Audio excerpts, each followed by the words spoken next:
اس لیے حضور علیہ السلام جب تنہا ہوتے تو حضور کے اوپر رکت طاری ہوتی، اور جب صحابہ کے سامنے ہوتے تو حضرت عائشہ فرماتی ہیں میں نے حضور سے زیادہ مسکرانے والا شخص زمانے میں دیکھا ہی نہیں۔ کثرت کے ساتھ حضور علیہ السلام مسکرایا کرتے تھے۔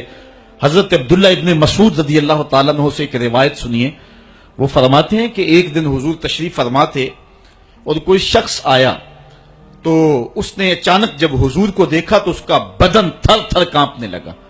چونکہ حضور علیہ السلام اپنے دھیان بیٹھے ہوئے تھے اور حضور کے چہرے پہ مسکراہٹ کا وہ جو معمول تھا وہ نہیں تھا، تو وہ حضور کے چہرے کے جلال کی تاب نہ لا سکا، اس کا بدن جو ہے وہ تھر تھر کانپنے لگا۔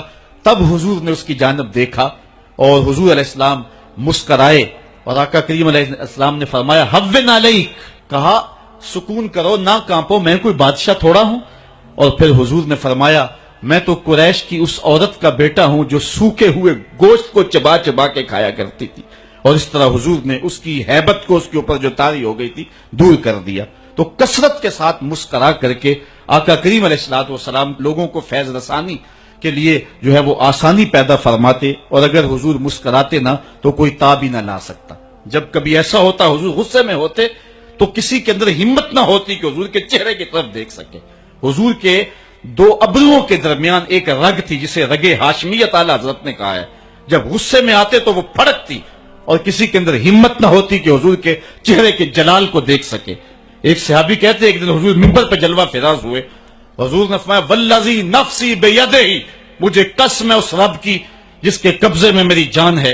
ایسے جلال سے کہا کہ ہمارے اوپر روب طاری ہو گیا اور ہماری آنکھوں سے آنسو بہنے لگے۔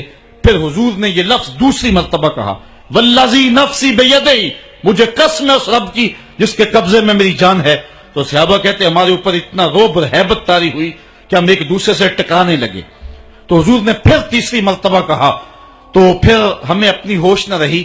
تو راوی نے پوچھا حضور کسی بات پہ قسم اٹھایا کرتے تھے، تو یہ بات جو حضور نے 3 قسموں کے بعد فرمائی تھی وہ کیا بات تھی؟ تو صحابی کہتے ہیں ہوش رہا ہو تو بتائیں کیا کہا تھا، ہمیں تو ہوش ہی نہیں رہا تھا۔ اس لیے آقا کریم علیہ السلام جو ہیں وہ تبسم فرما کے لوگوں کی تسکین کا سامان کیا کرتے تھے۔ میرے امام کہتے ہیں جس کی تسکین سے روتے ہوئے ہنس پڑیں اس تبسم کی عادت پہ لاکھوں سلام۔ اور آقا کریم علیہ السلام کی طبیعت کی سادگی ایسی ہے کہ بعض اوقات مکے کی چھوٹی بچیاں حضور کے پاس آ جاتی اور آقا کریم کو ہاتھ سے پکڑ لیتی اور جدھر چاہتی لے جاتی۔ حضور کبھی ہاتھ نہیں چھڑایا کرتے تھے جب تک ان کا کام نہیں کر دیا کرتے۔